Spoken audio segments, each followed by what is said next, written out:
Oh, we have a great show for you tonight. We have a fantastic show. Very funny comedians. I know funny. I do very funny. People always ask me who I think is funny. That's the number 2 question I get asked as a comedian. The number 1 question I get asked as a comedian is, have you ever died?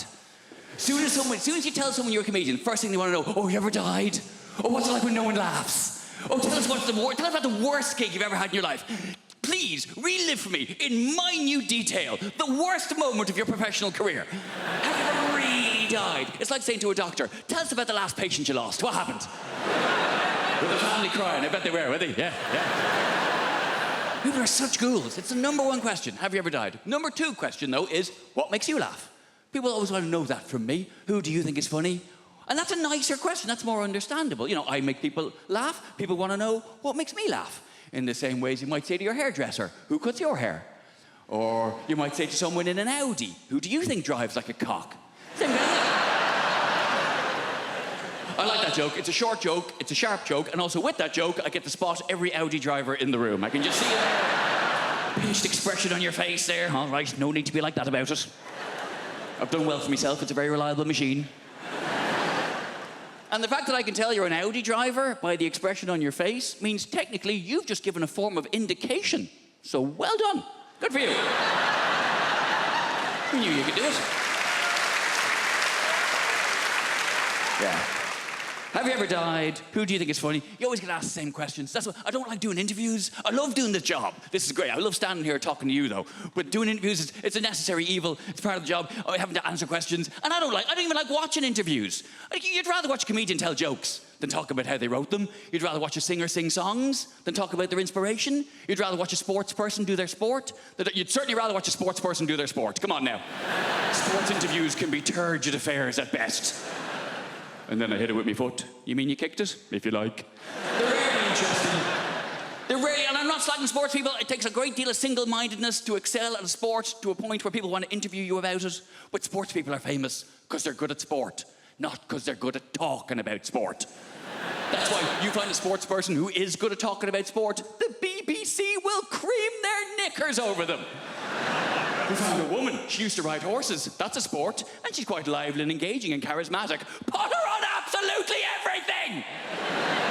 Do not let her out of your sight. Even people I'm a fan of. Andy Murray.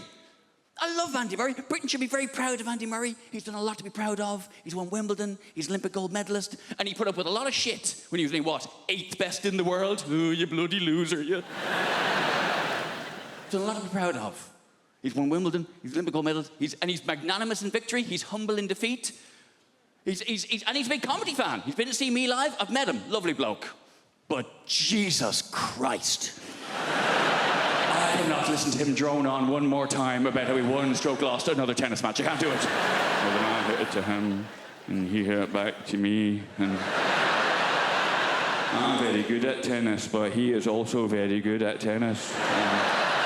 Some days I'm better at tennis than he is, but I think what's happened today was he was slightly better at tennis than I am, and that's maybe why he won the game of the... Oh, for God's sake, man! I'm not very sporty, you can probably tell. I like hill walking. Doesn't really count as a sport. I like hill walking and camping. Proper camping, though. None of your glamping bullshit. Glamping. Derivation of the words glamorous and camping, where you stay in a yurt, which is more expensive than a hotel. What is wrong with you? A lot of people don't realise yurt is a derivation of the words Eura and twat. A lot of people don't realise that. I've made a list of pros and cons, because I've been spending a lot of time in brothels and prisons.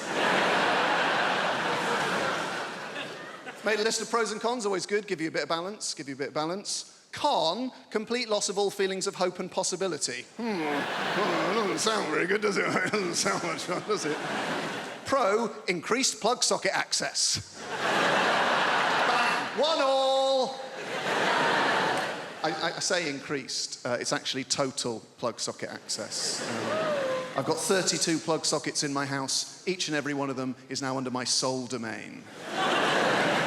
Con, all experiences that form the basis of my happiness and sense of self-worth are now destroyed by grief. Downer. A bit of a downer, isn't it? Pro, less recycling. I can fit it all in the green box now. It's remarkable when you take into account just how much I'm drinking. Oh, John, you're meant to heat mulled wine. All right, Your Highness, hand me the bottle and leave. Con, I'm gonna lose me house. Bit of fun. Pro, 25% off council tax. I was on that like a ferret. Dialing as the door slammed. And that's us fresh out of cons. The rest are just pros, guys. Yeah. Increased freezer space, all 4 drawers. Cheaper gas and electric. Reduced wear and tear on fixtures and fittings. And when I say reduced, I don't mean by half, because I was only ever responsible for about 10% of scuffs and spills. So we're looking at a net reduction of 90% in real terms.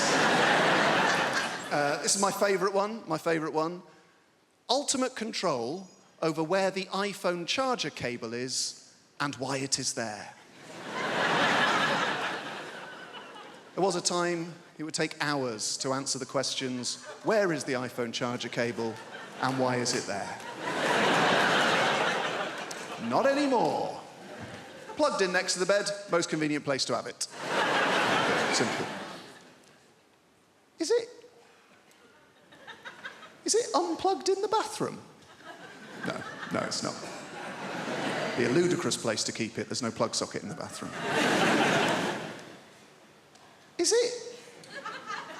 Is it in the front pocket of a rucksack you no longer use? That'll be the last place you look. That'll be very frustrating. Is it plugged in on a train we have alighted from? No. It's plugged in next to the bed because that's the most convenient place to have it. This year, I did no lilt February. Thank you. I know it sounds impossible, but you take it one day at a time. Did I have any today? No, you're a legend. It gets hard around the middle of the month, you get the cravings. It's called lilt guilt. You're like, oh, I bloody love some lilt. As the night where you go to the shop at midnight, you kick the doors in, where's the lilt? And they're like, we don't stock it anymore. Like, ah! So you try and make your own hooch lilt, you know, where you get a pineapple and a grapefruit, and you add in batteries and a horse's head, and you're like, it's good, but it's not totally tropical. Did that joke in America recently. Turns out they don't have lilt there. This is it. This is all I do. Imagine if this was your actual... I go like blah, blah, blah, and you go, ah, ha, ha, ha, money. Can't believe I get away with it. You do actual, proper London jobs. You know, like blacksmith, you know? Farrier. Brunch DJ. The big 3. I tell you, I do not trust people who work in offices. I know, right? What are they doing? Nothing takes that long. They're planning something. They must be. Do you know? Do you ever call in to visit your friend in an office unexpectedly? Everyone just shits themselves. They're like, what's he doing here? Cover the screen, lie across the spreadsheet, get him out. Kind regards, warm regards, best. That's how they talk. I've seen the email. Hey. I know what it's like in the real world. Look, sometimes I check in your world. Oh, gross, back to showbiz. And... No, I'm very self-aware of the level of fame that I have. I was in a supermarket recently, and an older lady came up to me, and she put her hands on my shoulders, and she said, you are vaguely familiar. And that is it. I did a gig in Wrexham, and I was at an ATM machine, and a guy cycled by, and he shouted at me, surprised to see you at an ATM machine. And I've been obsessed with it since then. What did he mean? Like, on the one hand, is he surprised I don't have a butler to go to the ATM machine for? No, I think it's the opposite. I think I'm surprised you have any money whatsoever doing keyboard horse shit. Here's my greatest ever showbiz tale. I did a gig in your Milton Keynes recently, thank you, and I was staying in the Milton Keynes Hilton, and she is the least well-known of all the Hilton sisters. And I I checked in after the gig at like 12:30. Room 303 is where this took place. Open the door, TV on in the room. Not that uncommon in the chain hotels. I guess it's to welcome you. But get this, on the TV is me playing the shitty keyboard on some show. Immediate thought is like, is this a service they provide to all guests? If so, no, it's the realization, this is it. I've arrived. And I waltz into the room, down the little corridor with the loo away to the left. And as the room opens out, there is a fully naked man lying on the bed. So they've given me the key to someone else's room. But he is lying there, watching me on the TV. And he looks up.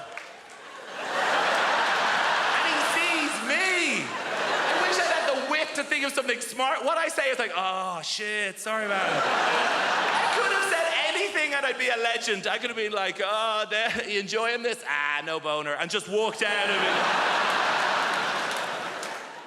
I have realised that the musician I want to be is the drummer from Coldplay. I want to be the drummer from Coldplay so badly because that dude is rich as shit and no one knows who the fuck he is.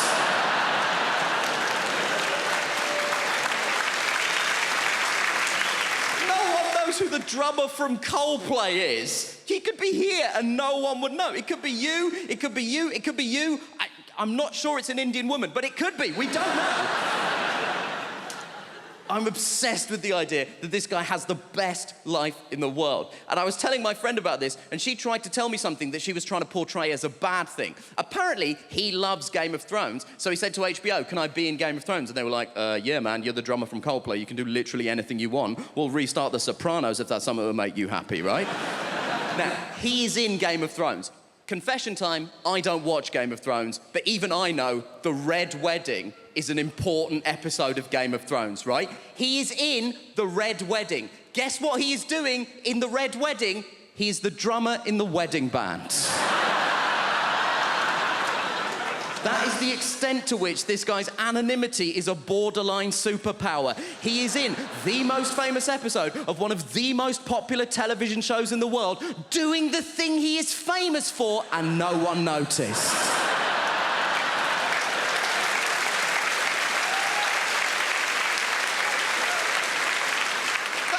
Kaiser Soze shit. And my friend was telling me that she read a supposedly embarrassing story that one of the actors told. One of the actors said that when they were shooting the Red Wedding, he was making small talk with the extras, and he got round to the drummer from Coldplay and said, "Are you a full-time extra?" And the guy was like, "No, I'm a musician." So he said, to the drummer from Coldplay, "Have you played on anything I might have heard of?" To which the drummer from Coldplay was presumably like, have you heard of All Music? Because I'm basically the drummer on All Music. And my friend tried to tell me this like this was a sad thing. She was like, oh, this guy's in Coldplay, but no one knows that he's in Coldplay. Isn't that sad? No. Because the problem with being in Coldplay is that people hate Coldplay. People hate Coldplay so much. And the people who hate Coldplay don't say things like, oh, it's not to my taste. They say things like this, I hate Coldplay! But what you mean when you say that is, I hate Chris Martin. No one is angry with the drummer from Coldplay. No one has ever been like, oh, the drummer from Coldplay! He ruined my life! And I know what you're thinking. You're thinking, Nish, why are you so obsessed with the drummer from Coldplay? There's two other people in that band. We don't know anything about them either. And you know what? You're right. There's a guitar player and a bassist in Coldplay. I wouldn't know them even if they were here. I assume it's you two, but only because they sat next to her and I spoke to her already. That's all I've got to go on at this point. They have the exact same life as the drummer, because I did a bit of research into this. Turns out Coldplay are one of those bands where they split the royalties equally. So they have the exact same life as the drummer, apart from one detail. They have the exact same life as the drummer. They have the same level of wealth, access, and anonymity. But crucially, the drummer is sat down.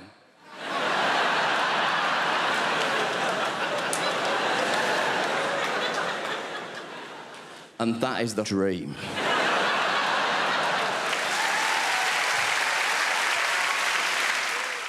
Do you love London? I love London. I feel like London is created by the people, right? Who are just crazy and sexy and ambitious. I got into an Uber the other day, not bragging, and I got into an Uber and the driver, he said, would you like to have the radio on? And I was like, I don't mind, it's up to you. And then he said, well, actually, I make my own music. Do you mind if I put some of that on?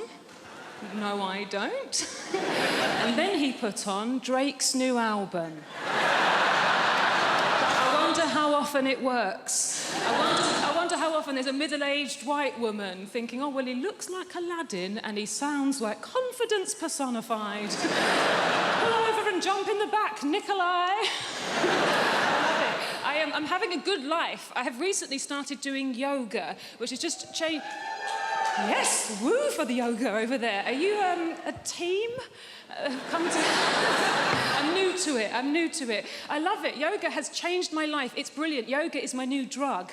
My old drug was drugs.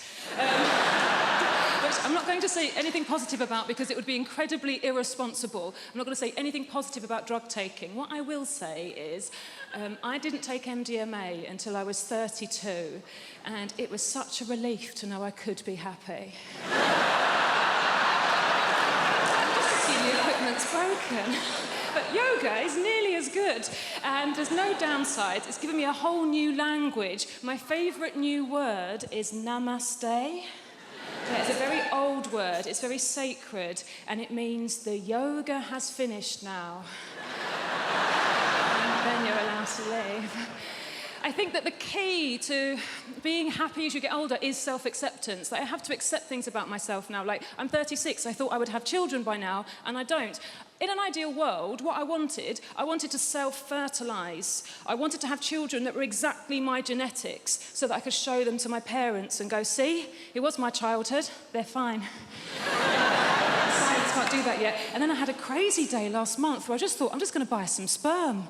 I'm just going to buy some sperm off the internet. I've got a good job. I'm just going to buy some sperm. Guys, sperm is so much more expensive than I thought it was going to be. It is tens of thousands of pounds. We are all wasting a valuable resource. 17-year-old me would have been a millionaire if I'd learned how to catch it and chuck it in the freezer.